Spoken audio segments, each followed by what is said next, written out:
देश दुनिया च वसते पंजाबियों को जी आया। मैं हरजिंदर सिंह रंधावा, तुम देख रहे हो पंजाब टैलीविजन और मेरे नाल ने सीनियर जर्नलिस्ट सरदार हरमीत सिंह जी और सरदार जगतार सिंह जी। मैं जी आया आखदा।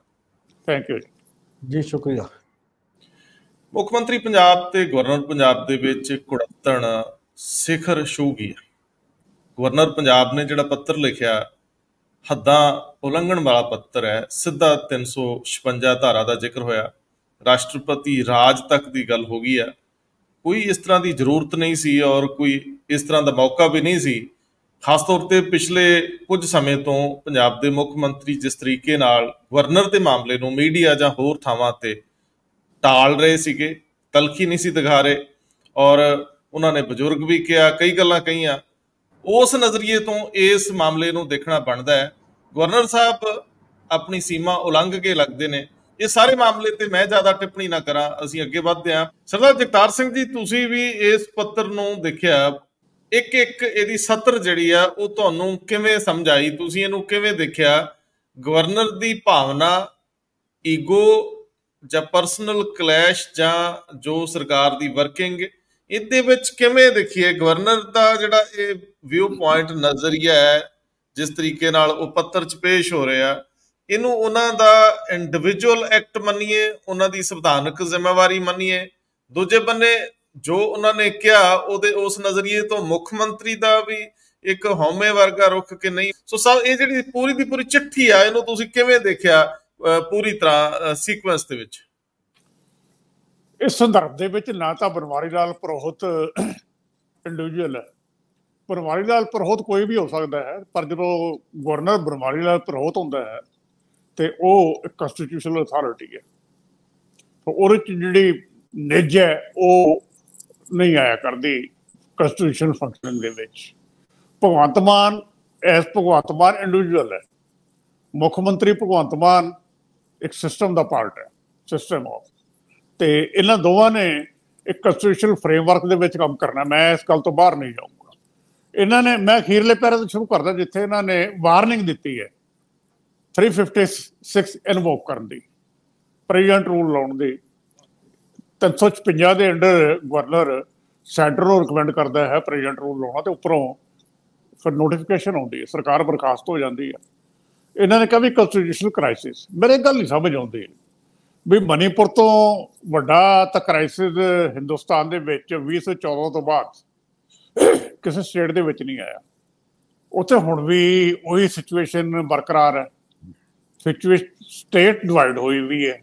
ਈਵਨ ਜਿਹੜੇ ਸਰਕਾਰੀ ਮੁਲਾਜ਼ਮ ਹੈ ਉਹ ਵੀ ਇੱਕ ਦੂਜੇ ਪਾਸੇ ਨਹੀਂ ਆ ਜਾ ਸਕਦੇ। ਹੈਲਥ ਸਿਸਟਮ ਟੋਟਲ ਉਹਨਾਂ ਦਾ ਪੈਰਲਾਈਜ਼ ਇਸੇ ਕਰਕੇ ਵੀ ਕਿਉਂਕਿ ਜਿਹੜੇ ਡਾਕਟਰ ਹੈ ਉਹ ਮੀਤੀ ਇਲਾਕੇ 'ਚ ਨਹੀਂ ਜਾ ਸਕਦੇ ਤੇ ਵਾਈਸੇ ਵਰਸਾ ਦੋਵੇਂ ਇਸ ਤਰ੍ਹਾਂ ਚੱਲ ਰਿਹਾ। ਜਿੱਥੇ ਸਾਰਾ ਕੁਛ ਹੀ ਖਤਮ ਹੋ ਚੁੱਕਿਆ ਹੈ ਕਿ ਉਹ ਕੰਸਟੀਟਿਊਸ਼ਨਲ ਕ੍ਰਾਈਸਿਸ ਨਹੀਂ ਹੈ।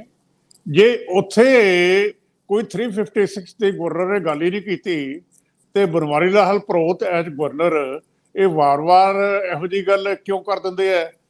ਥ੍ਰੈਟ ਕਿਉਂ ਕਰ ਦਿੰਦੇ? ਇਹ ਥ੍ਰੈਟ ਹੈ।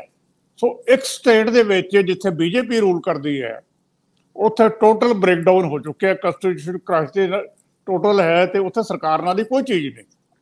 ਜਿੱਥੇ ਲੋਕਾਂ ਤੇ ਨੇ ਥਾਣਿਆਂ 'ਚੋਂ ਹਥਿਆਰ ਲੁੱਟ ਲਏ ਹੋਣ ਤੇ ਪੁਲਿਸ ਦੇ ਹਥਿਆਰ ਲੈ ਕੇ ਆਪਸ ਲੜ ਰਹੇ ਹੋਣ, ਫੋਰਸਿਸ ਤੋਂ ਜਿਹੜੀ ਅਸਾਮ ਰਾਈਫਲ ਦਾ ਉਹਨਾਂ ਦੇ ਹਥਿਆਰ ਖੋਹ ਲਏ।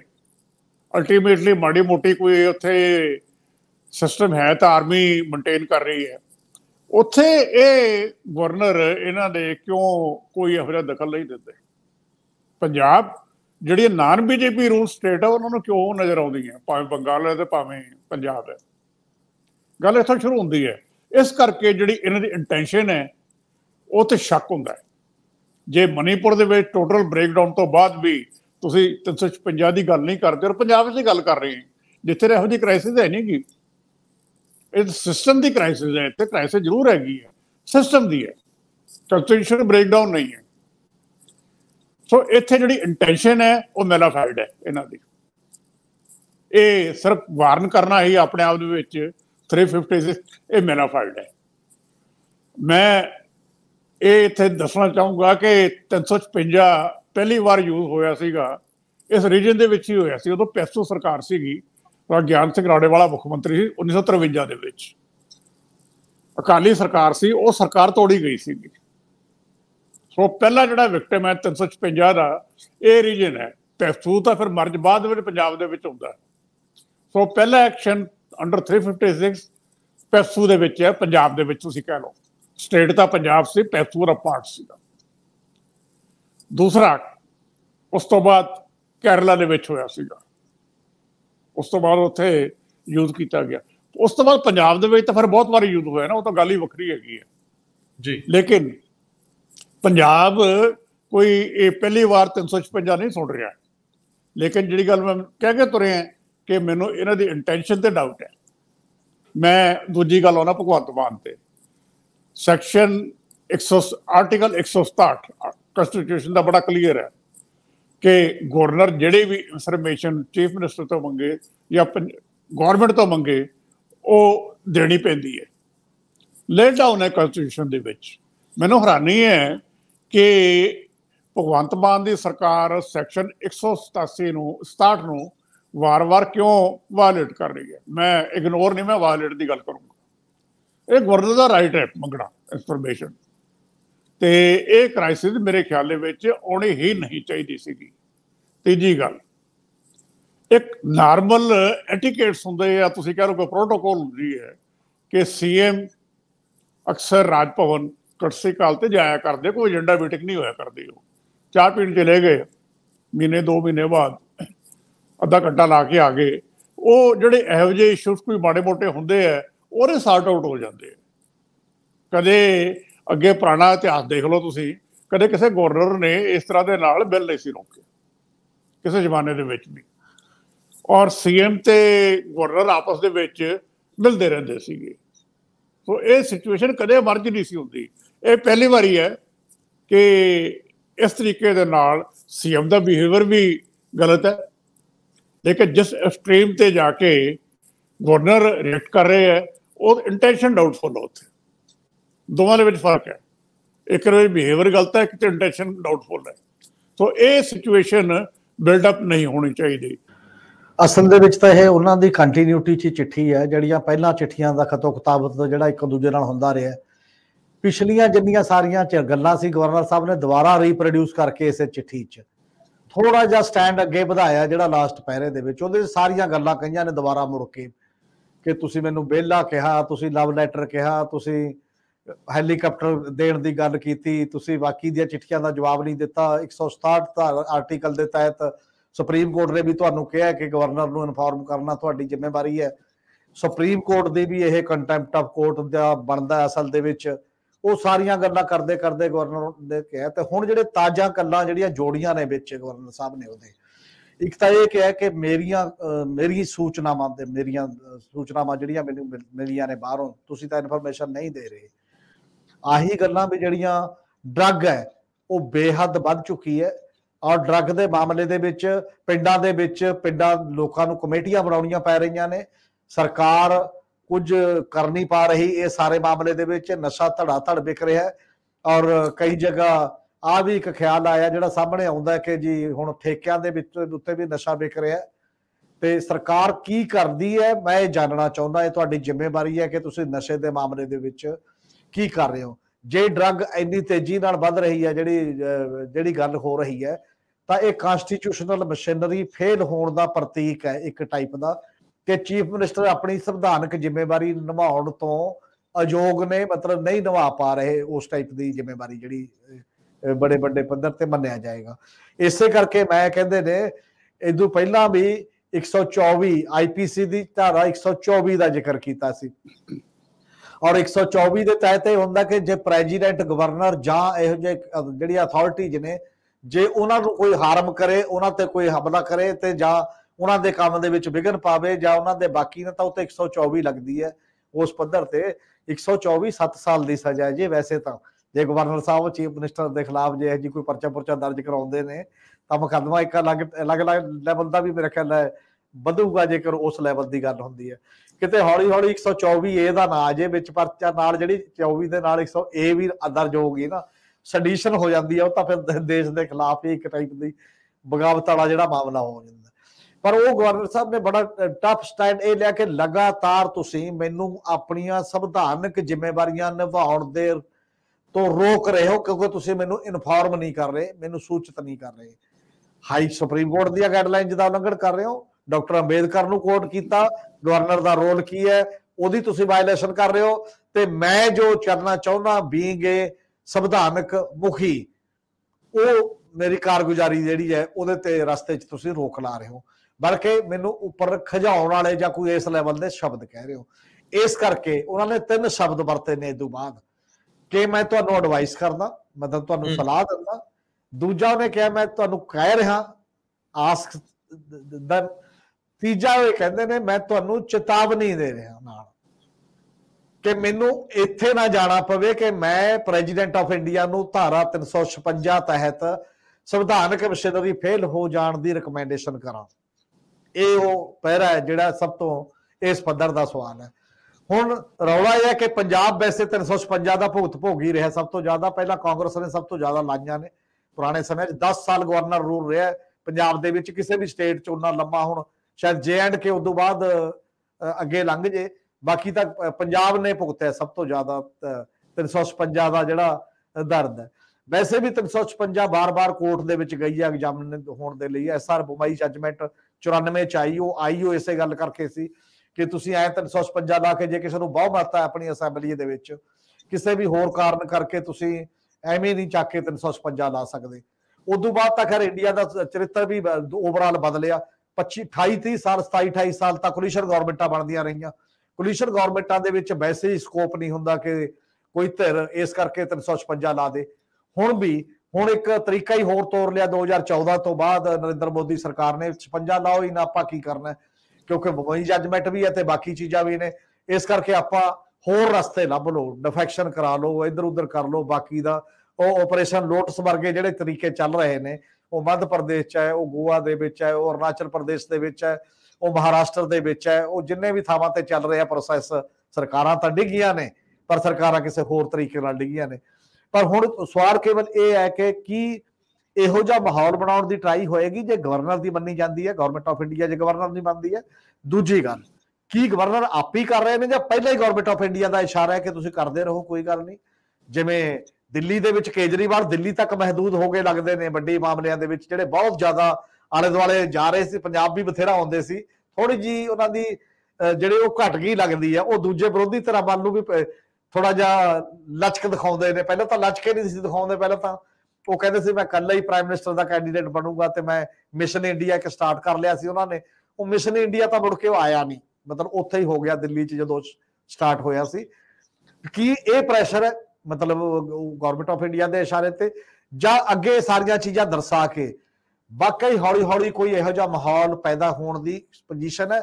ਸਾਡੇ ਚੀਫ ਮਿਨਿਸਟਰ ਆਲਰੇਡੀ ਵੀ ਕਰੀ ਜਾਂਦੇ ਨੇ ਕਈ ਗੱਲਾਂ, ਵੀ ਡਰੋਨ ਆ ਗਏ ਉਧਰੋਂ, ਕੇਂਦਰ ਸਰਕਾਰ ਐ ਕਰੇ, ਫਲਾਨਾ ਆ ਗਿਆ, ਧਮਕਾ ਆ ਗਿਆ, ਕਈ ਗੱਲਾਂ ਇਹੋ ਜਿਹੀਆਂ ਬਣ ਰਹੀਆਂ ਨੇ ਉਸ ਪੱਧਰ ਦੇ ਉੱਤੇ।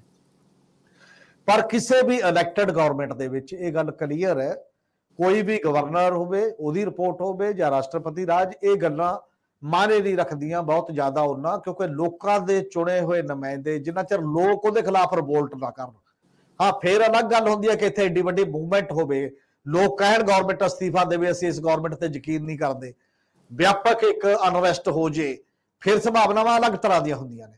ਪਰ ਐ ਕਹਿ ਦਿਓ ਵੀ ਗਵਰਨਰ ਮੈਨੂੰ ਰਿਪੋਰਟ ਨਹੀਂ ਕਰਦੇ, ਇਸ ਕਰਕੇ ਮੈਂ ਇਹਦੇ ਤੇ ਇਹ ਲਾਉਣ ਚੱਲੇ ਆ ਜਾਂ 356 ਲਾ ਸਕਦਾ ਜਾਂ ਬਾਕੀ ਚੱਲੇ ਆ, ਇਹ ਆਪਣੇ ਆਪ ਚ ਮਿਸਯੂਜ਼ ਆਫ ਪਾਵਰ ਹੈ। ਇਹਦੇ ਤੋਂ ਬਾਰ-ਬਾਰ ਇਸੇ ਕਰਕੇ ਡਿਬੇਟ ਹੋਏਗੀ ਗਵਰਨਰ ਦੀ ਪੋਸਟ ਦੀ ਲੋੜ ਵੀ ਹੈ ਜਾਂ ਨਹੀਂ ਹੈ, ਗਵਰਨਰ ਚਾਹੀਦਾ ਜਾਂ ਨਹੀਂ ਚਾਹੀਦਾ, ਜੇ ਚਾਹੀਦਾ ਤਾਂ ਕਿਹੜੀ ਗੱਲ ਲਈ ਚਾਹੀਦਾ। ਅਗਲੀ ਗੱਲ ਇੱਕ ਇਹ ਵੀ ਹੈ ਵੈਸੇ ਚੀਫ ਮਿਨਿਸਟਰ ਦੇ ਲੈਵਲ ਦੇ ਉੱਤੇ ਵੀ, ਇਹ ਕਾਹਦੀ ਜਿੱਦ ਹੋਈ ਮੈਨੂੰ ਲੱਗਦਾ ਹੈ ਕਿ ਜਿਹੜੀਆਂ ਮੋਟੀਆਂ ਜਿਹੀਆਂ ਗੱਲਾਂ ਨੇ ਜੋ ਤੁਸੀਂ ਕਰ ਹੀ ਰਹੇ ਹੋ, ਉਹਨਾਂ ਹੀ ਫੈਸਲਿਆਂ ਦੀ ਗਵਰਨਰ ਨੂੰ ਸੂਚਨਾ ਦੇਣੀ ਹੈ, ਕੋਈ ਨਵੀਂ ਸੂਚਨਾ ਤਾਂ ਨਹੀਂ ਦੇ ਦੇਣੀ ਇਹੋ ਜਿਹੀ ਜਿਹੜੀ ਮਰਜ਼ੀ ਗੱਲ ਹੈ। ਇਹਦੇ ਚ ਵੀ ਕੀ ਪ੍ਰੋਬਲਮ ਹੈ, ਉਹ ਕਿਹੜੀ ਈਗੋ ਹੈ ਇਸ ਪੱਧਰ ਦੇ ਉੱਤੇ ਜਾ ਕੇ? ਜੇ ਇੱਕ ਕੰਸਟੀਟਿਊਸ਼ਨ ਨੇ ਪੋਸਟ ਬਣਾਈ ਉਹ ਹੋਈ ਹੈ, ਜਿੰਨਾ ਚਿਰ ਉਹ ਨਹੀਂ, ਜਾਂ ਤਾਂ ਤੁਸੀਂ ਉਹਦੇ ਤੇ ਐਜੀਟੇਸ਼ਨ ਲੜੋ ਵੀ ਗਵਰਨਰ ਪੋਸਟ ਨਹੀਂ ਹੋਣੀ ਚਾਹੀਦੀ, ਅਸੀਂ ਇਹ ਚ ਯਕੀਨ ਨਹੀਂ ਰੱਖਦੇ, ਤੁਸੀਂ ਲੜਦੇ ਦਿਖਾਈ ਦਿਓ, ਫਿਰ ਇੱਕ ਅਲੱਗ ਗੱਲ ਹੈ। ਤੇ ਜੇ ਤੁਸੀਂ ਕੰਸਟੀਟਿਊਸ਼ਨ, ਇੰਡੀਅਨ ਕੰਸਟੀਟਿਊਸ਼ਨ ਨੂੰ ਮੰਨਦੇ ਹੋ ਕਿ ਹਾਂ ਅਸੀਂ ਕੰਸਟੀਟਿਊਸ਼ਨ ਨੂੰ, ਤਾਂ ਫਿਰ ਉਨੀ ਕੁ ਰਿਪੋਰਟ ਕਰਨ ਨਾਲ ਕਲੇਸ਼ ਰੱਖਣਾ ਜਿਹੜਾ ਆਪਦੇ ਆਪ ਦੇ ਵਿੱਚ, ਉਹ ਵੀ ਕੋਈ ਬਹੁਤ ਮੈਚੁਰਿਟੀ ਵਾਲੀ ਗੱਲ ਨਹੀਂ ਹੈ ਕਿਸੇ ਕਿਸਮ ਦੀ, ਜੇਕਰ ਇਹ ਦੇਖੀ ਜਾਵੇ ਉਸ ਪੱਧਰ ਦੇ ਉੱਤੇ। ਪਰ ਇੱਕ ਡਿਬੇਟ ਹੁੰਦੀ ਹੈ, ਇਹਦੇ ਚੋਂ ਇੱਕ ਗੱਲ ਚੰਗੀ ਵੀ ਲੱਗਦੀ ਹੈ, ਮੈਨੂੰ ਲੱਗਦਾ ਇਹ ਡਿਬੇਟ ਹੋ ਜਾਂਦੀ ਹੈ, ਲੋਕਾਂ ਨੂੰ ਥੋੜਾ ਬਹੁਤ ਫੈਡਰਲਿਜ਼ਮ, ਥੋੜਾ ਬਹੁਤ ਚੀਫ ਮਿਨਿਸਟਰ ਦਾ ਡੈਮੋਕ੍ਰੇਸੀ, ਕੁਝ ਪਰਿਭਾਸ਼ਾਵਾਂ, ਕੁਝ ਗੱਲਾਂ ਦੀ ਸਮਝ ਆ ਜਾਂਦੀ ਹੈ ਜਦੋਂ ਬਾਰ-ਬਾਰ ਇੱਕੋ ਗੱਲ ਤੇ ਡਿਬੇਟ ਹੋਏਗੀ ਨਾ। ਕੁਝ ਚੀਜ਼ਾਂ ਦੀ ਗਿਆਨ ਪ੍ਰਾਪਤੀ ਤਾਂ ਹੁੰਦੀ ਵਾ ਜਦੋਂ ਵੱਖ-ਵੱਖ ਤਰੀਕੇ ਤੇ ਚਰਚਾਵਾਂ ਹੁੰਦੀਆਂ ਨੇ, ਨਹੀਂ ਤਾਂ ਇਹ ਚਰਚਾਵਾਂ ਵੈਸੇ ਹੀ ਗਾਇਬ ਹੋ ਗਈਆਂ ਸੀ ਮੇਰੇ ਖਿਆਲ ਹੈ। ਇਹ ਕਿਸੇ ਵੀ ਡਿਸਕੋਰਸ ਚੋਂ ਅਸੀਂ ਆਟਾ ਦਾਲ ਬਿਜਲੀ ਮੁਫਤ ਫਲਾਨੀ ਕਰਨੀ ਜੇ ਉਹ ਸਾਡੀ ਸਾਰੀ ਡਿਬੇਟ ਉਹਦੇ ਨੇੜੇ ਤੇੜੇ ਸੀ। ਪੋਲੀਟੀਕਲ ਡਿਬੇਟ ਬੰਦ ਹੀ ਹੋ ਗਈ ਸੀ ਕਿਸੇ ਵੀ ਰੂਪ ਦੇ ਵਿੱਚ। ਔਰ ਜਿਵੇਂ ਇਹ ਕਹਿ ਰਹੇ ਨੇ ਡਾਕਟਰ ਚੀਮਾ ਕਹਿ ਰਹੇ ਨੇ ਕਿ ਜੀ ਠੇਕਿਆਂ ਤੋਂ ਵੀ ਆ ਮਿਲਦਾ, ਬਾਕੀ ਵੀ ਆ ਮਿਲਦਾ, ਸੰਵਿਧਾਨਕ ਤੌਰ ਦੇ ਉੱਤੇ ਬੜਾ ਵੱਡਾ ਬਲੰਡਰ ਹੈ, ਚੀਫ ਮਿਨਿਸਟਰ ਨੂੰ ਜਾਣਾ ਚਾਹੀਦਾ ਗਵਰਨਰ ਨਾਲ ਚਾਹ ਦੇ ਪਿਆਲੇ ਤੇ ਜਾਂ ਆਉਣਾ ਚਾਹੀਦਾ। ਇਹ ਐਡਵਾਈਸ ਉਹਨਾਂ ਦੀ ਠੀਕ ਹੈ, ਪਰ ਇਹ ਗੱਲ ਅਕਾਲੀ ਦਲ ਨੂੰ ਘੱਟੋ ਘੱਟ ਸਟੈਂਡ ਲੈਣਾ ਚਾਹੀਦਾ ਕਿ ਗਵਰਨਰ ਇਹ ਨਹੀਂ ਕਰ ਸਕਦਾ ਕਿ ਰਿਕਮੈਂਡੇਸ਼ਨ ਦੇ ਤੇ ਸਰਕਾਰ ਤੋੜ ਦੋ। ਜਿੰਨਾ ਚਿਰ ਲੋਕਾਂ ਦੀ ਆਸਥਾ ਉਹਦੇ ਵਿੱਚ ਹੈ ਤੇ ਉਹਨਾਂ ਚਿਰ ਸਰਕਾਰ ਕਿਵੇਂ ਤੋੜ ਸਕਦੇ ਹੋ ਤੁਸੀਂ? ਨਾ ਉਹ ਕਾਂਸਟੀਟਿਊਸ਼ਨ ਦੀ ਸਪਿਰਿਟ ਦੇ ਮੁਤਾਬਕ ਹੈ, ਨਾ ਲੋਕਾਂ ਦੇ ਡੈਮੋਕ੍ਰੈਟਿਕ ਐਟੀਟਿਊਡ ਦੇ ਮੁਤਾਬਕ ਹੈ। ਐ ਤਾਂ ਕੱਲ ਨੂੰ ਜਿਹਦੀ ਵੀ ਮੈਜੋਰਟੀ ਹੈ ਜੋ ਮਰਜ਼ੀ ਤੋੜ ਦੋ, ਫਿਰ ਲੋਕਾਂ ਦੀ ਚੋਣ ਦਾ ਮਤਲਬ ਕੀ ਰਹਿ ਗਿਆ? ਫਿਰ ਤਾਂ ਜੋ ਮਰਜ਼ੀ ਤੁਸੀਂ ਕਰਦੇ ਜਾਂਦੇ ਹੋ। ਸੰਨੀ ਦਿਓਲ ਨੂੰ ਉਹ ਵਾਪਸ ਨਹੀਂ ਬਣਾਉਂਦੇ ਜਿਹੜਾ ਇੱਕ ਦਿਨ ਆਪਣੀ ਕਾਂਸਟੀਚੁਐਂਸੀ ਚ ਨਹੀਂ ਆਉਂਦਾ, ਜਿਹੜਾ ਕਿਤੇ ਨਹੀਂ ਜਾਂਦਾ ਜਾਂ ਉਹਦੇ ਖਿਲਾਫ ਕੋਈ ਰਿਪੋਰਟ ਨਹੀਂ ਹੈ। ਜਿਹੜਾ ਬੰਦਾ ਕੰਮ ਹੀ ਨਹੀਂ ਕਰਦਾ ਉਹਦੇ ਖਿਲਾਫ ਕੋਈ ਬੇਕਾਰੀ ਮਤਲਬ ਕੰਮ ਨਹੀਂ, ਤਨਖਾਹ ਨਹੀਂ ਦਾ ਅਸੂਲ ਨਹੀਂ ਲਾਗੂ ਹੁੰਦਾ। ਜਿਹੜਾ ਬਾਕੀ ਮੁਲਾਜ਼ਮਾਂ ਤੇ ਹੋ ਜਾਂਦਾ ਵੀ ਜੇ ਤੁਸੀਂ ਬੇਕਾਰ ਹੋ, ਕੰਮ ਨਹੀਂ ਕਰਦੇ ਜਿਹੜਾ ਤੁਹਾਨੂੰ ਦਿੱਤਾ ਗਿਆ ਸੀ, ਤਾਂ ਤਨਖਾਹ ਤੇ ਭੱਤੇ ਕਾਹਦੇ ਲੈ ਰਹੇ ਹੋ ਜੇ ਕੰਮ ਨਹੀਂ ਕਰਦੇ? ਤੇ ਬਾਕੀ ਵਿਰੋਧੀਆਂ ਦੇ ਮਾਮਲੇ ਚ ਚੱਲੋ, ਇਹ ਜਿਹੜਾ ਵਿਰੋਧੀ ਥਾਵਾਂ ਦੇ ਉੱਤੇ ਇਹ ਸਭ ਤੋਂ ਜ਼ਿਆਦਾ ਗਵਰਨਰ ਕਰ ਰਹੇ ਨੇ, ਬਾਕੀ ਥਾਵਾਂ ਤੇ ਗਵਰਨਰ ਕਿਧਰੇ ਨਹੀਂ ਕੁਛ ਕਰ ਰਹੇ। ਔਰ ਜਿਵੇਂ ਉਹ ਕਹਿ ਰਹੇ ਧਨਖੜ ਸਾਹਿਬ ਉੱਥੇ ਬੈਠੇ ਹੋਏ ਨੇ, ਮਮਤਾ ਬੈਨਰਜੀ ਨਾਲ ਇੱਟ ਖੜਕਾ ਕੇ ਤੇ ਉਹਨਾਂ ਨੂੰ ਵੱਡੀ ਪੋਸਟ ਮਿਲ ਜਾਂਦੀ ਹੈ, ਤੇ ਬਾਕੀ ਗਵਰਨਰ ਵੀ ਫਿਰ ਵੱਡੀ ਪੋਸਟ ਕਿਤੇ ਭਾਲਦੇ ਹੋਣਗੇ, ਕਿਤੇ ਐਂਬੈਸਡਰ ਲੱਗਣ ਦੇ ਲਈ, ਕਿਤੇ ਹੋਰ ਕੁਝ ਕਰਨ ਦੇ ਲਈ, ਕਿਤੇ ਵੱਡੀ ਪੋਸਟ ਇੰਜੋਏ ਕਰਨ ਦੇ ਵਾਸਤੇ। ਕੀ ਇਹੀ ਕੰਮ ਰਹਿ ਗਿਆ ਹੁਣ ਕਿ ਇਹ ਲਾਂਚਿੰਗ ਪੈਡ ਹੋ ਗਏ ਗਵਰਨਰ ਵੀ ਉਦੋਂ ਬਾਅਦ ਕਿ ਮੈਂ ਇਹ ਗੱਲ ਕਰੂੰਗਾ, ਬੌਸਾਂ ਦਾ ਹੁਕਮ ਮੰਨੂਗਾ, ਦੂਜੇ ਦਾ ਕਿਸੇ ਦਾ ਨਹੀਂ ਮੰਨੇ? ਇਹ ਸੰਵਿਧਾਨਕ ਜ਼ਿੰਮੇਵਾਰੀ ਨਹੀਂ ਬਣਦੀ ਗਵਰਨਰ ਦੀ, ਕਿਸੇ ਵੀ ਗਵਰਨਰ ਦੀ, ਕਿ ਤੂੰ ਬਿਨਾਂ ਮਤਲਬ ਟੰਗ ਵੀ ਨਹੀਂ ਡਾਈਦੀ ਹੁੰਦੀ ਕਿਸੇ ਮਾਮਲੇ ਦੇ ਵਿੱਚ, ਔਰ ਉਹਨੂੰ ਐਡਵਾਈਸ ਕਰਨਾ ਇੱਕ ਅਲੱਗ ਗੱਲ ਹੁੰਦੀ ਹੈ, ਉਸ ਮਾਮਲੇ ਦੇ ਵਿੱਚ ਜਾਣਾ। ਇਸ ਲਈ ਸਾਰੇ ਪੱਖਾਂ ਤੋਂ ਦੇਖਣਾ ਜਿਹੜਾ ਇਹਦੇ ਚ ਮੇਰੇ ਖਿਆਲ ਹੈ ਗਵਰਨਰ ਸਾਹਿਬ ਵੀ ਆਪਣੀ ਲਕਸ਼ਮਣ ਰੇਖਾ ਉਲੰਘ ਰਹੇ ਨੇ ਬਹੁਤ ਬੜੇ ਪੈਮਾਨੇ ਤੇ ਬਾਰ-ਬਾਰ। ਪਰ ਚੀਫ ਮਿਨਿਸਟਰ ਨੂੰ ਵੀ ਕੇਵਲ ਈਗੋ ਦਾ ਸਵਾਲ ਬਣਾਏ ਬਿਨਾ, ਕੇਵਲ ਐਸੇ ਤੇ ਬਹੁਤ ਸਾਰੇ ਬਿੱਲ ਪੈਂਡਿੰਗ ਰੱਖ ਕੇ ਬਾਕੀ ਪੰਜਾਬ ਦੇ ਲੋਕਾਂ ਦਾ ਨੁਕਸਾਨ ਨਹੀਂ ਕਰਨਾ ਚਾਹੀਦਾ। ਜਾਂ ਤਾਂ ਤੁਸੀਂ ਕੋਈ ਐਸਾ ਰਸਤਾ ਲੱਭੋ ਕਿ ਗਵਰਨਰ ਬਾਈਪਾਸ ਕਰਕੇ ਵੀ ਬਿੱਲ ਸਾਡੇ ਹੈਗੇ ਨੇ, ਅਸੀਂ ਉਹਨੂੰ ਇੰਪਲੀਮੈਂਟ ਕਰ ਰਹੇ ਹਾਂ, ਆਹ ਚੀਜ਼ ਵੀ ਉੱਥੇ ਰੁਕੀ ਪਈ ਹੈ, ਫਿਰ ਵੀ ਅਸੀਂ ਕਰਾਂਗੇ। ਲੋਕਾਂ ਦਾ ਲਾਸ ਨਾ ਕਰਾਓ ਇਸ ਮਾਮਲੇ ਦੇ ਵਿੱਚ ਕਿਸੇ ਨਾ ਕਿਸੇ ਰੂਪ ਵਿੱਚ, ਇਹਦੇ ਵੱਲ ਤਵੱਕੋ ਰੱਖਣੀ ਚਾਹੀਦੀ ਹੈ। ਉਹਨਾਂ ਨੇ ਗੱਲ ਕੀਤੀ ਵੀ ਡਰੱਗਸ ਬਹੁਤ ਵੱਧ ਗਈਆਂ, ਨੋ ਡਾਊਟ, ਇਹਦਾ ਕੋਈ ਰੌਲਾ ਹੀ ਨਹੀਂਗਾ। ਇਹ ਸਾਰੇ ਪੰਜਾਬ ਦੇ ਵਿੱਚ ਹੀ ਰੌਲਾ ਪਿਆ ਹੋਇਆ। ਮੈਨੂੰ ਹੈਰਾਨੀ ਹੈ ਕਿ ਜਿਹੜੀ ਪਾਰਟੀ ਇੱਕ ਵਾਅਦਾ ਕਰਕੇ ਆਈ ਹੈ, ਅਰਵਿੰਦ ਕੇਜਰੀਵਾਲ ਦੀ ਤੁਸੀਂ ਵੀਡੀਓ ਚੱਕ ਲਓ ਇਲੈਕਸ਼ਨ ਤੋਂ ਪਹਿਲਾਂ ਦੀ, ਵੀ ਅਸੀਂ ਇਹਨੇ ਟਾਈਮ ਬਾਉਂਡ ਕੀਤਾ ਸੀ ਉਹਨਾਂ ਨੇ ਕਿ ਅਸੀਂ ਇਹਨੇ ਟਾਈਮ ਦੇ ਵਿੱਚ ਇਹ ਮਸਲਾ ਹੱਲ ਕਰ ਦਿਆਂਗੇ। ਇਹ ਮਸਲਾ ਹੱਲ ਕਰਨਾ ਨਹੀਂ ਹੈ, ਇਹ ਬਹੁਤ ਡੀਪ ਰੂਟਡ ਸਮੱਸਿਆ ਹੈ। ਇਹਨੂੰ ਟੈਕਲ ਕਿਵੇਂ ਕਰਨਾ ਹੈ, ਗੱਲ ਟੈਕਲ ਕਰਦੀ ਹੈ ਉਹ। ਇਹ ਮੈਨੂੰ ਲੱਗਦਾ ਹੈ ਕਿ ਇਹ ਸਮਝ ਨਹੀਂ ਸਕੇ ਵੀ ਇਹਦੀਆਂ ਜੜ੍ਹਾਂ ਕਿੱਥੇ ਹੈ। ਇਹ ਸਿਰਫ ਗੱਲ ਕਹਿ ਦੇਣੀ, ਪਹਿਲਾਂ ਤਾਂ ਲਗਾਤਾਰ ਰੌਲਾ ਪੈਂਦਾ ਰਿਹਾ ਵੀ ਇੱਥੇ ਵੱਡੇ ਵੱਡੇ ਲੋਕ ਇਨਵਾਲਵ ਹੈ ਜੀ। ਇੱਕ ਬਿਕਰਮ ਮਜੀਠੀਆ ਦੇ ਕੇਸ ਬਣਿਆ, ਉਸ ਤੋਂ ਬਾਅਦ ਤਾਂ ਉਹ ਵੀ ਗੱਲ ਸਾਰੀ ਖਤਮ ਹੋ ਗਈ। ਜੜ੍ਹਾਂ ਕਿੱਥੇ ਹੈ ਸਾਰੀ ਗੱਲ ਦੇ ਵਿੱਚ, ਸਿਸਟਮ ਦੇ ਵਿੱਚ ਜੜ੍ਹਾਂ ਹੈ ਕਿੱਥੇ ਹੈ ਸਾਰੀ ਗੱਲ? ਸਿਰਫ ਕਹਿਣਾ ਕਿ ਪਾਕਿਸਤਾਨ ਤੋਂ ਆ ਰਹੀ, ਉਹ ਤਾਂ ਗੱਲ ਨਹੀਂ ਬਣਦੀ। ਮੈਂ ਪਹਿਲਾਂ ਵੀ ਗੱਲ ਕੀਤੀ ਸੀਗੀ ਕਿ ਗੁਜਰਾਤ ਤੋਂ ਵੀ ਕਿੰਨੀ ਆ ਰਹੀ ਹੈ, ਨਾਰਥ ਈਸਟ ਤੋਂ ਕਿੰਨੀ ਆ ਰਹੀ ਹੈ ਡਰੱਗਸ। ਇਹ ਤੁਹਾਡੇ ਨਾਰਥ ਈਸਟਰਨ ਸਟੇਟਸ, ਉਹਦੇ 'ਚ ਇਹ ਇੱਕ ਮੇਜਰ ਪਾਰਟ ਆ ਸਮਗਲਿੰਗ ਦਾ। ਜੋ ਕੁਛ ਹੁਣ ਮਨੀਪੁਰ ਦੇ ਵਿੱਚ ਵੀ ਜੋ ਕੁਛ ਹੋ ਰਿਹਾ, ਉਹਦੇ 'ਚ ਇਹ ਵੀ ਇਸ਼ੂ ਹੈਗਾ ਕਿ ਕੌਣ ਮਾਫੀਆ ਕੰਟਰੋਲ ਕੌਣ ਕਰ ਰਿਹਾ ਸਾਰੀ ਗੱਲ ਤੇ ਆ ਕੇ। ਸੋ ਬਰਮਾ ਤੋਂ ਚੱਲਦਾ ਸਾਰਾ ਕੁਛ, ਇੱਧਰੋਂ ਅਫਗਾਨਿਸਤਾਨ 'ਚੋਂ ਚੱਲਦਾ ਹੈ, ਉੱਧਰੋਂ ਤੁਹਾਡੇ ਕਿੰਨੀ ਡਰੱਗਸ ਗੁਜਰਾਤ ਤੋਂ ਆ ਰਹੀ ਹੈ।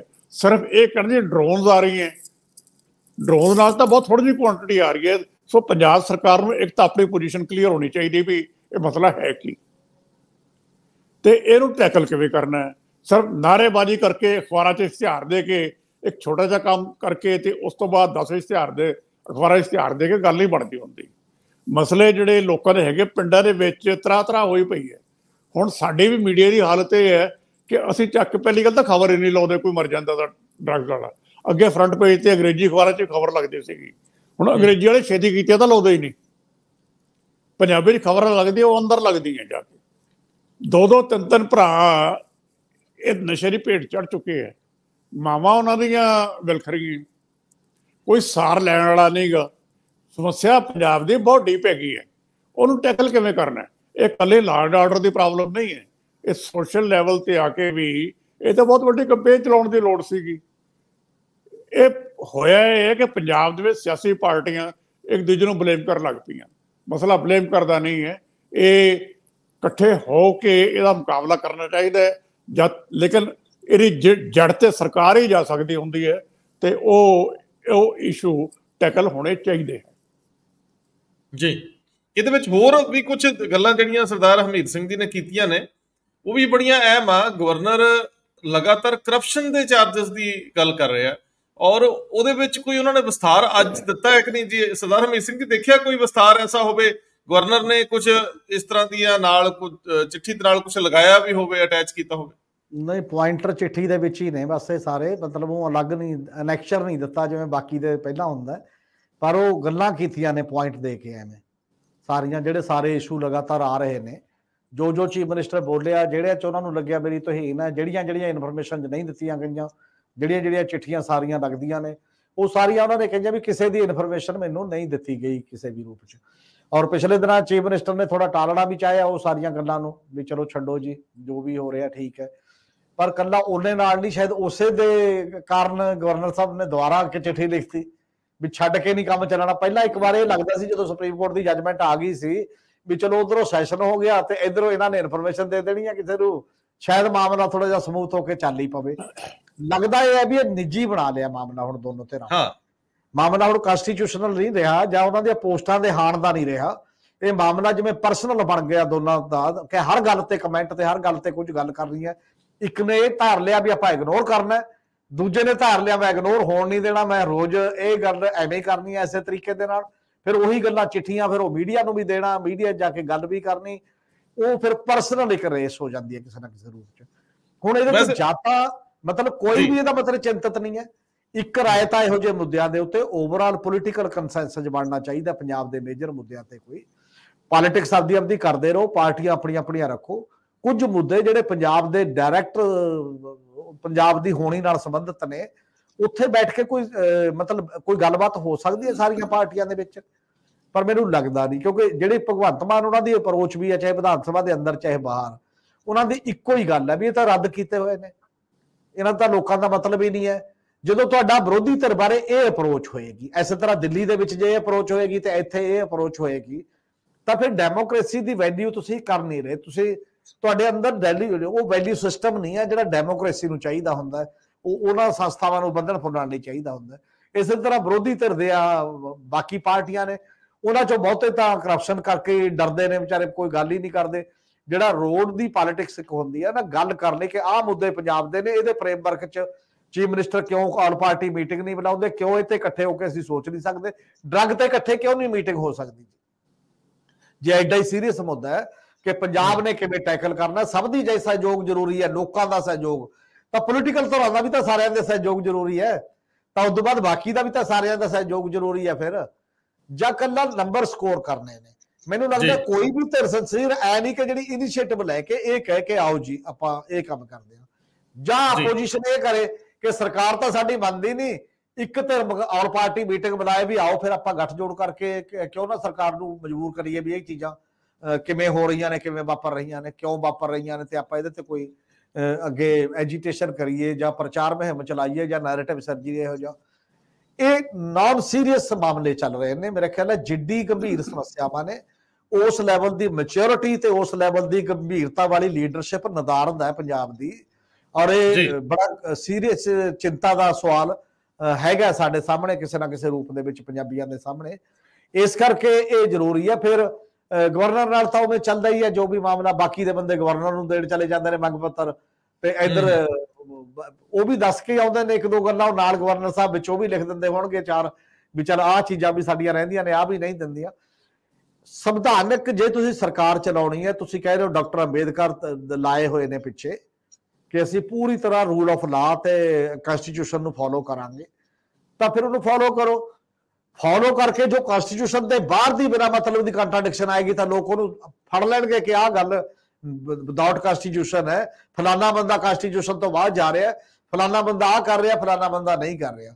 ਜੀ ਜੀ, ਬੜਾ ਦਿਲ ਦਿਖਾ ਕੇ ਜਿਹੜਾ ਜਾਣਾ ਹੈ। ਔਰ ਇਹ ਗੱਲ ਬਾਰ-ਬਾਰ, ਇਹ ਗੱਲ ਠੀਕ ਵੀ ਹੈ ਕਿ ਜੇ ਚੀਫ ਮਿਨਿਸਟਰ ਜਾਣ ਗਵਰਨਰ ਕੋਲ, ਜਾ ਕੇ ਬੈਠ ਕੇ ਗੱਲ ਕਰਨ, ਇਨਫੋਰਮ ਕਰ ਦਿਆ ਕਰਨ। ਇਨਫੋਰਮ ਤਾਂ ਖੈਰ ਰੂਟੀਨ ਹੁੰਦਾ, ਉਹ ਚੀਜ਼ਾਂ 'ਚ ਹੁੰਦਾ ਰਹਿਣਾ ਚਾਹੀਦਾ। ਇਨਫੋਰਮੇਸ਼ਨ ਤਾਂ ਨਾਰਮਲੀ ਤਰੀਕਾ ਇੱਕ ਪੁਲ ਬਣੇ ਹੁੰਦੇ, ਉਹ ਤਾਂ ਨਿਰਧਾਰਤ ਹੈਗੀ ਆ, ਪੁਲ ਬਣੇ ਨੇ, ਉਹ ਬਣੇ ਹੋਏ ਨੇ।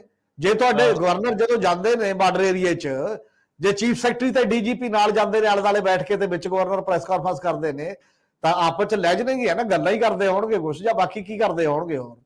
ਤੁਸੀਂ ਆਪਣਾ ਐਡੀਸ਼ਨਲ ਚੀਫ ਸੈਕਟਰੀ ਪੱਧਰ ਦਾ ਅਧਿਕਾਰੀ ਉੱਥੇ ਬਿਠਾਇਆ ਹੁੰਦਾ, ਪ੍ਰਿੰਸੀਪਲ ਸੈਕਟਰੀ ਦਾ ਪੱਧਰ, ਉਹ ਵੀ ਪ੍ਰੋਟੋਕਾਲ ਦਾ ਹਿੱਸਾ ਹੁੰਦਾ ਕਿ ਗਵਰਨਰ ਦੇ ਨਾਲ ਤੁਹਾਡੀ ਸਟੇਟ ਦਾ ਬੰਦਾ ਲੱਗਦਾ, ਜਿਹੜਾ ਉਹਨਾਂ ਦੀ ਬਿਊਰੋਕਰੇਟਸ ਦੇ ਵਿੱਚੋਂ ਜਿਵੇਂ ਬਾਕੀ ਗੱਲਾਂ ਕਰਦੇ ਨੇ। ਇਸ ਲਈ ਇਹ ਗੱਲਾਂ ਮੈਨੂੰ ਲੱਗਦਾ ਕਿ ਬਿਨਾਂ ਮਤਲਬ ਸਗੋਂ ਲੋਕਾਂ ਦਾ ਧਿਆਨ ਵੀ ਭਟਕਾਉਣ ਵਾਲੀਆਂ ਨੇ, ਕਿਸੇ ਨਾ ਕਿਸੇ ਰੂਪ 'ਚ ਮੇਜਰ ਮੁੱਦਿਆਂ ਤੋਂ ਧਿਆਨ ਹਟ ਵੀ ਜਾਂਦਾ। ਫਿਰ ਜੇ ਤੁਸੀਂ ਇੱਕੋ ਗੱਲ ਨੂੰ ਬਾਰ-ਬਾਰ ਕਲੇਸ਼ 'ਚ ਪਾਈ ਰੱਖਦੇ ਹੋ ਲਗਾਤਾਰ, ਜੇ ਤੁਸੀਂ ਦੋ ਵੱਡੀਆਂ ਸ਼ਖਸੀਅਤਾਂ ਆਪਣਾ ਮੁੱਦਾ ਨਹੀਂ ਸੁਲਝਾ ਸਕਦੇ, ਤਾਂ ਲੋਕਾਂ ਦੇ ਮੁੱਦੇ ਕਿਵੇਂ ਸੁਲਝਾ ਦਿਓਗੇ? ਮੈਂ ਉਹਨਾਂ ਤੋਂ ਵਿਸ਼ਵਾਸ ਕਿਵੇਂ ਕਰਨ ਕਿ ਉਹਦੇ ਤੇ ਲੋਕ ਵੀ ਹਾਂ ਤੁਸੀਂ ਸਾਡਾ ਸੁਲਝਾ ਦੋਗੇ? ਅਗਲਾ ਕਹਿੰਦਾ ਆਪਣਾ ਕਲੇਸ਼ ਤਾਂ ਸਾਹਮਣੇ, ਪਿੰਡ ਦੇ ਨਾ ਬਹੁਤ ਮਰਜੇ ਬੰਦੇ ਜਾ ਕੇ ਪੰਚਾਇਤ 'ਚ ਬਹਿ ਜਾਣ ਵੀ ਮੈਂ ਤੁਹਾਡਾ ਸੁਲਝਾਉਣਾ ਜੀ। ਜੇ ਘਰੇ ਇੱਕ ਦੂਜੇ ਦਾ ਗਲਮੋ ਗਲ ਵੀ ਹੋਣ, ਕੋਈ ਵੀ ਪੰਚਾਇਤ 'ਚ ਖੜਾ ਹੋ ਕੇ ਕਹਿੰਦਾ ਵੀ ਤੁਹਾਡਾ ਆਪਣਾ ਘਰ ਦੇਖੋ ਜੀ, ਪਹਿਲਾਂ ਉਹ ਸੁਲਝਾਓ ਜਾ ਕੇ, ਸਾਡੇ ਫੇਰ ਆ ਜਿਓ ਉਦੋਂ ਬਾਅਦ। ਇਸ ਲਈ ਉਹ ਰੈਪੂਟੇਸ਼ਨ ਨਹੀਂ ਬਚਦਾ। ਠੀਕ ਗੱਲ ਹੈ ਸਰਦਾਰ ਜਗਤਾਰ ਸਿੰਘ ਜੀ। ਵੈਸੇ ਇੱਕ ਸੈਸ਼ਨ ਹੋਇਆ ਸੀ, ਵੈਸੇ ਤਾਂ ਸੈਸ਼ਨ ਦੀ ਅਗਲੀ ਬੈਠਕ ਹੀ ਮੰਨੀ ਜਾਂਦੀ ਹੈ, ਪਰ ਆਮ ਤੌਰ ਤੇ ਸੱਤਾਧਾਰੀ ਧਿਰ ਵੀ ਤੇ ਮੁੱਖ ਮੰਤਰੀ ਵੀ ਤੇ ਸਪੀਕਰ ਵੀ ਸੈਸ਼ਨ ਹੀ ਕਹੀ ਜਾਂਦੇ ਵੀ ਅਸੀਂ ਤਾਂ ਜੀ ਸਾਡਾ ਸੈਸ਼ਨ ਸੰਵਿਧਾਨਕ ਹੈ, ਗਵਰਨਰ ਕਹੀ ਜਾਂਦੇ ਗੈਰ ਸੰਵਿਧਾਨਕ ਹੈ। ਇਹਦੀ ਵੀ ਕੋਈ ਇਹਦਾ ਜ਼ਿਕਰ ਹੋਇਆ ਕਿ ਨਹੀਂ? ਕਿਉਂਕਿ ਮੇਰਾ ਇੰਟਰਸਟ ਉਹਨਾਂ ਸਾਰੇ ਬਿੱਲਾਂ ਵੱਲ ਹੈ ਜਿਨ੍ਹਾਂ ਨੇ ਕਾਨੂੰਨ ਦਾ ਅਜੇ ਤਰੀਕਾ ਅਖਤਿਆਰ ਕਰਨਾ, ਕਾਨੂੰਨ ਬਣਨਾ ਹੈ। ਗਵਰਨਰ ਸਾਹਿਬ ਨੇ ਸਾਈਨ ਨਹੀਂ ਕੀਤੇ, ਉਹਦੇ 'ਚ ਅਹਿਮ ਬਿੱਲ ਵੀ ਹੈਗੇ ਜਿਹਦੇ ਵਿੱਚ ਸੂਬੇ ਦੇ ਡੀਜੀਪੀ ਵਾਲਾ ਵੀ ਆ, ਤੇ ਗਵਰਨਰ ਨੇ ਬਤੌਰ ਚਾਂਸਲਰ ਯੂਨੀਵਰਸਿਟੀਜ਼ ਦੇ ਆਪਣੀਆਂ ਤਾਕਤਾਂ ਖੋਹ ਵੀ ਦੇਣੀਆਂ ਨੇ, ਤੇ ਦੂਜੇ ਦੋ ਬਿੱਲ ਵੀ ਨੇ, ਇੱਕ ਸ਼੍ਰੋਮਣੀ ਕਮੇਟੀ ਵਾਲਾ ਤੇ ਇੱਕ ਹੋਰ ਹੈਗਾ। ਸੋ ਉਹਦਾ ਵੀ ਕੋਈ ਜ਼ਿਕਰ ਹੋਇਆ ਕਿ ਨਹੀਂ? ਕਿਉਂਕਿ ਦੋਵੇਂ ਤਰ੍ਹਾਂ ਉਹਦੇ ਤੇ ਚੁੱਪ ਵੱਟ ਗਈ ਹੈ। ਨਹੀਂ, ਉਹਦੇ ਬਾਰੇ ਸਪੈਸੀਫਿਕ ਕੋਈ ਗੱਲ ਨਹੀਂ ਹੈ। ਜਨਰਲ ਉਹਨਾਂ ਨੇ ਸਿਰਫ ਇਹ ਯਾਦ ਕਰਾਇਆ ਹੈ ਕਿ ਤੁਹਾਨੂੰ ਮੈਂ ਇੰਨੀਆਂ ਚਿੱਠੀਆਂ ਲਿਖੀਆਂ ਤੇ ਤੁਹਾਡਾ ਕਿਉਂ ਬਿਹੇਵੀਅਰ ਆ ਰਿਹਾ, ਤੇ ਉਹਨਾਂ ਨੇ 3 ਧਾਰਾਵਾਂ ਕੋਟ ਕੀਤੀਆਂ, 167 ਆਰਟੀਕਲ ਕਨਸਟੀਟਿਊਸ਼ਨ ਦਾ, 356 ਤੇ 124 IPC, ਤੇ ਨਾਲ ਡਾਕਟਰ BR ਅੰਬੇਦਕਰ ਕੋਟ ਕੀਤਾ। ਸੋ ਗੱਲਾਂ ਤਾਂ ਉਹੀ ਕੀਤੀਆਂ, ਤੇ ਉਹ ਸਟੈਂਡ ਉਹੀ ਹੈ ਕਿ ਤੁਸੀਂ ਜਾਣ ਬੁੱਝ ਕੇ ਕਨਸਟੀਟਿਊਸ਼ਨਲ ਕ੍ਰਾਈਸਿਸ, ਸੰਵਿਧਾਨਕ ਸੰਕਟ ਕ੍ਰੀਏਟ ਕਰ ਰਹੇ ਹੋ। ਤੇ ਇਸ ਬੈਕਗਰਾਉਂਡ 'ਚ ਅਖੀਰ ਤੇ ਆ ਕੇ ਉਹਨਾਂ ਨੇ ਆਰਟੀਕਲ 356 ਲਾਉਣ ਦੀ ਵਾਰਨਿੰਗ ਦਿੱਤੀ ਹੈ। ਬਿਲਡਅਪ ਸਾਰੀ ਉਹ ਲੈਟਰ ਦੀ ਇਹ ਹੈ, ਪੂਰੀ ਹਾਈਪ ਬਿਲਡ ਕਰਕੇ ਆਪਣੇ ਵੱਲੋਂ ਲੌਜੀਕਲ ਉਹਨਾਂ ਨੇ ਪੇਸ਼ ਕੀਤਾ ਹੈ। ਬਾਕੀ ਇਸ਼ੂਜ਼ ਇੰਡੀਵਿਜੂਅਲ ਨਹੀਂ ਟੇਕਅਪ ਕੀਤਾ, ਜਨਰਲ ਗੱਲ ਕੀਤੀ ਹੈ। ਸਪੈਸੀਫਿਕ ਗੱਲ ਡਰੱਗਸ ਵਾਲੀ ਕੀਤੀ ਹੈ ਉਹਨਾਂ ਨੇ, ਕਿਉਂਕਿ ਪਿਛਲੇ ਇੱਕ ਹਫ਼ਤੇ ਤੋਂ ਲਗਾਤਾਰ ਤੁਸੀਂ ਦੇਖ ਲਓ ਪਿੰਡਾਂ 'ਚੋਂ ਖਬਰਾਂ ਆ ਰਹੀਆਂ ਕਿ ਕਿਵੇਂ ਲੋਕ ਆਪ ਮੁਹਾਰੇ ਮੋਬਿਲਾਈਜ਼ ਹੋ ਰਹੇ ਹੈ, ਤੇ ਕਮੇਟੀਆਂ ਪਿੰਡਾਂ ਦੇ ਵਿੱਚ ਬਣ ਗਈਆਂ, ਕਿਵੇਂ ਪਿੰਡਾਂ 'ਚ ਲੋਕ ਪਹਿਰੇ ਦੇ ਰਹੇ ਹੈ, ਜਲਸੇ ਜਲੂਸ ਕਰ ਰਹੇ ਹੈ।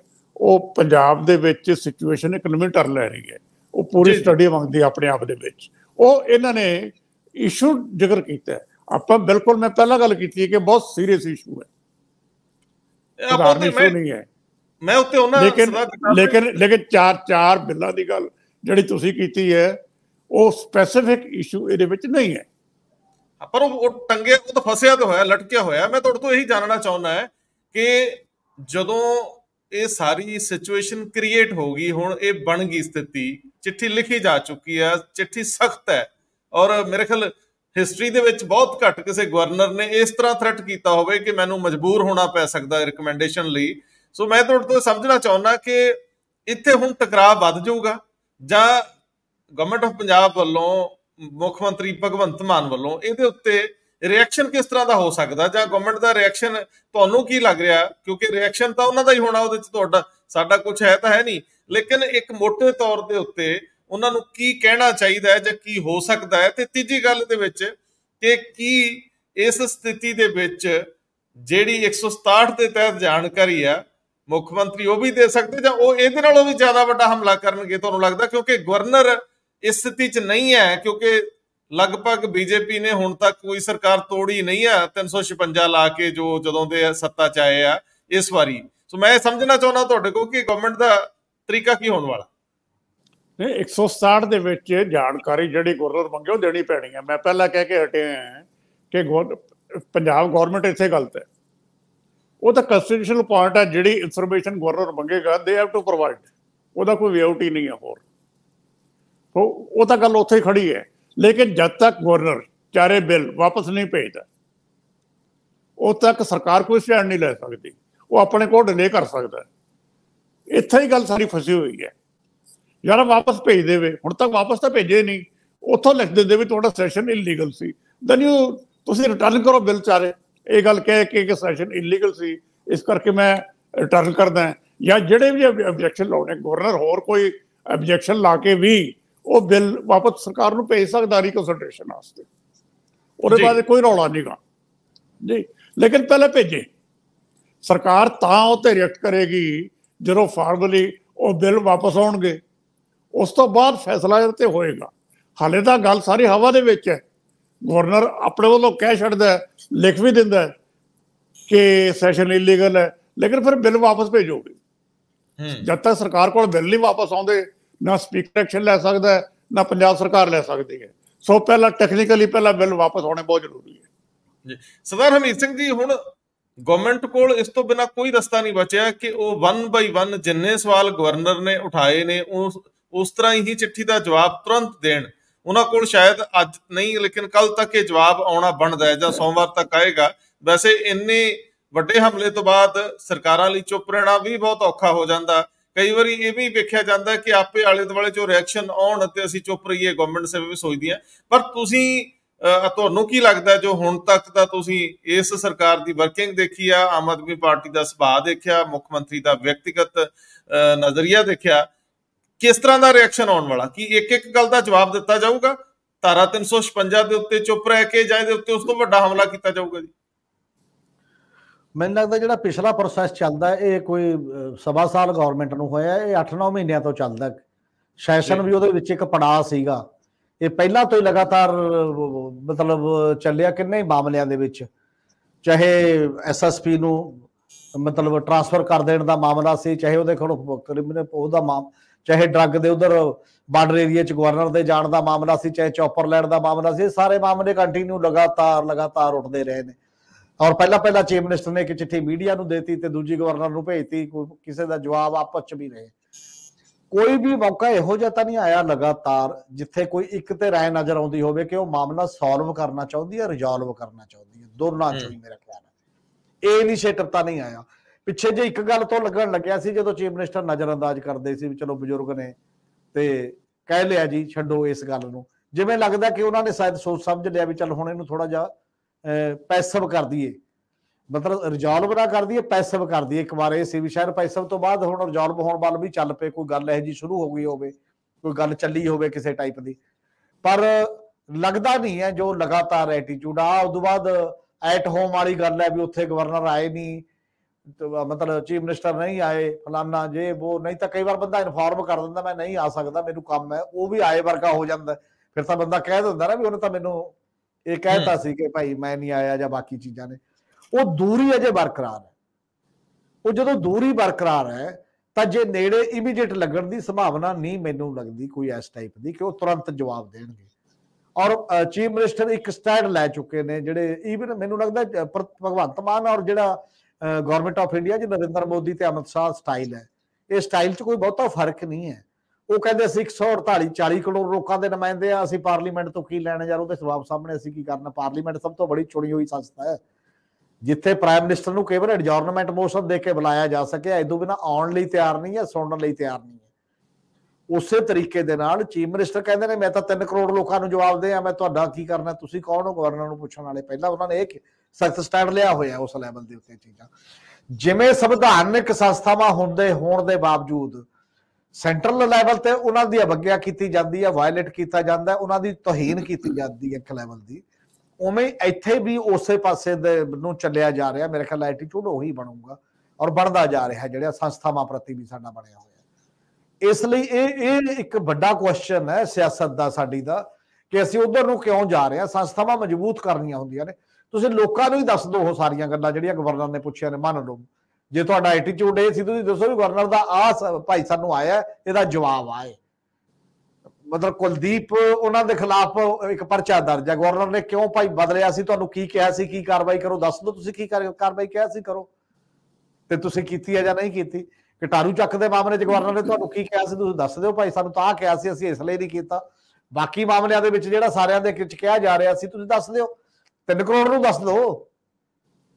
ਤੇ ਜੇ 3 ਕਰੋੜ ਨੂੰ ਦੱਸਣ ਚੱਲੇ ਤਾਂ ਗਵਰਨਰ ਨੂੰ ਦੱਸਣ 'ਚ ਵੀ ਕੀ ਪ੍ਰੋਬਲਮ ਹੈ? ਮਤਲਬ ਉਹੀ ਇੱਕ ਚਿੱਠੀ ਭੇਜਣੀ ਹੈ।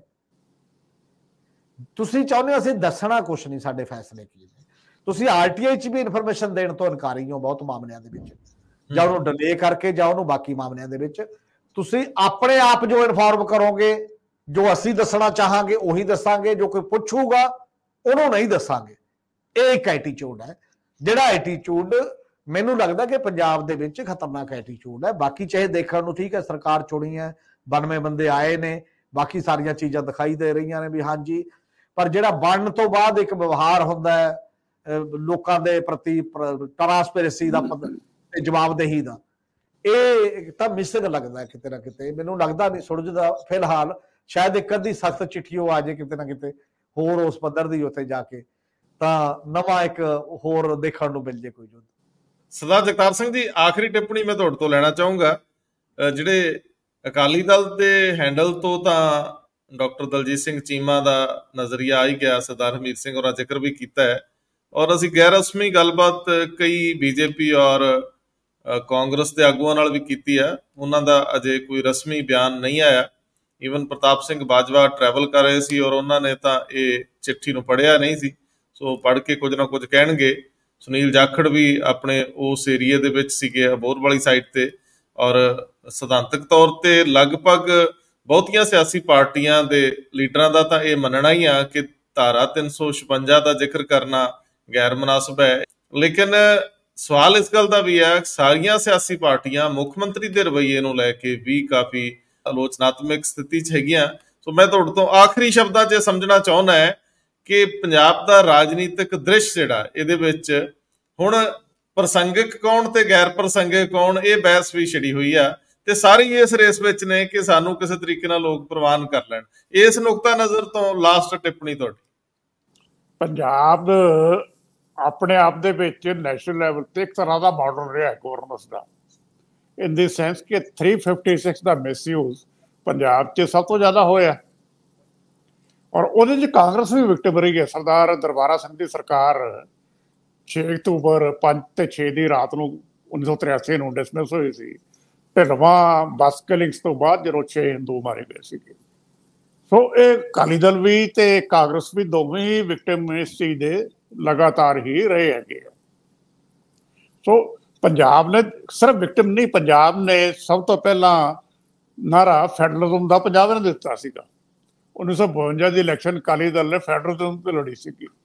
ਉਸ ਤੋਂ ਬਾਅਦ ਨਾਲ ਤਾਮਿਲਨਾਡੂ ਤੋਂ ਇਹ ਇਸ਼ੂ ਰੇਜ਼ ਹੁੰਦਾ ਹੈ, ਉਹਨਾਂ ਨੇ ਪਾਰਲੀਮੈਂਟ ਰੇਜ਼ ਕੀਤਾ ਸੀ ਇਹਨਾਂ ਦੁਆਰਾ ਨੇ। ਸੋ ਪੰਜਾਬ ਤਾਂ ਧਰਤੀ ਉਹ ਹੈ ਜਿੱਥੋਂ ਇਹ ਲੜਾਈ ਲਗਾਤਾਰ ਲੜੀ ਗਈ ਫੈਡਰਲਿਜ਼ਮ ਦੀ। ਤੇ ਮੈਨੂੰ ਹੈਰਾਨੀ ਹੈ ਕਿ ਅਕਾਲੀ ਦਲ ਨੇ ਉਸ ਫਰੇਮਵਰਕ ਦੇ ਵਿੱਚ ਆਪਣਾ ਸਟੈਂਡ ਕਿਉਂ ਨਹੀਂ ਲਿਆ। ਠੀਕ ਹੈ, ਸੀਐਮ ਨੇ ਗਲਤੀਆਂ ਕੀਤੀਆਂ ਹੋਣਗੀਆਂ, ਹੁਣ ਤੁਸੀਂ ਉਹ ਤਾਂ ਅਟੈਕ ਕਰੋ, ਬਿਲਕੁਲ ਕਰੋ, ਲੇਕਿਨ ਜਿਹੜਾ ਪ੍ਰਿੰਸੀਪਲ ਹੈ 356 ਦਾ, ਜਦੋਂ ਉਹਨੂੰ ਇਨਵੋਕ ਕਰਨ ਦੀ ਵਾਰਨਿੰਗ ਦਿੱਤੀ ਜਾਂਦੀ ਹੈ ਜਾਂ ਥ੍ਰੈਟ ਕੀਤਾ ਜਾਂਦਾ ਹੈ, ਉਹਦੇ ਖਿਲਾਫ ਅਕਾਲੀ ਦਲ ਨੂੰ ਸਟੈਂਡ ਲੈਣਾ ਚਾਹੀਦਾ ਹੈ। ਔਰ ਇਹ ਸਟੈਂਡ ਪੰਜਾਬ ਦੀਆਂ ਸਾਰੀਆਂ ਪਾਰਟੀਆਂ ਨੂੰ ਹੀ ਇਹ ਤੇ ਲੈਣਾ ਚਾਹੀਦਾ ਹੈ, ਭਾਵੇਂ ਕਾਂਗਰਸ ਹੈ ਤੇ ਭਾਵੇਂ ਬੀਜੇਪੀ ਹੈ। ਇਹ ਪੰਜਾਬ ਦੇ ਕਰੈਕਟਰ ਦੀ ਗੱਲ ਹੈਗੀ। ਇਹ ਧਰਤੀ ਦੇ ਵਿੱਚੋਂ ਇਹ ਹਮੇਸ਼ਾ ਹੀ ਲੜਾਈ ਇਸ ਇਸ਼ੂ ਤੇ ਲੜੀ ਜਾਂਦੀ ਰਹੀ ਹੈ। ਬਹੁਤ ਮਿਹਰਬਾਨੀ, ਬਹੁਤ ਧੰਨਵਾਦ। Thank you. ਸ਼ੁਕਰੀਆ ਜੀ।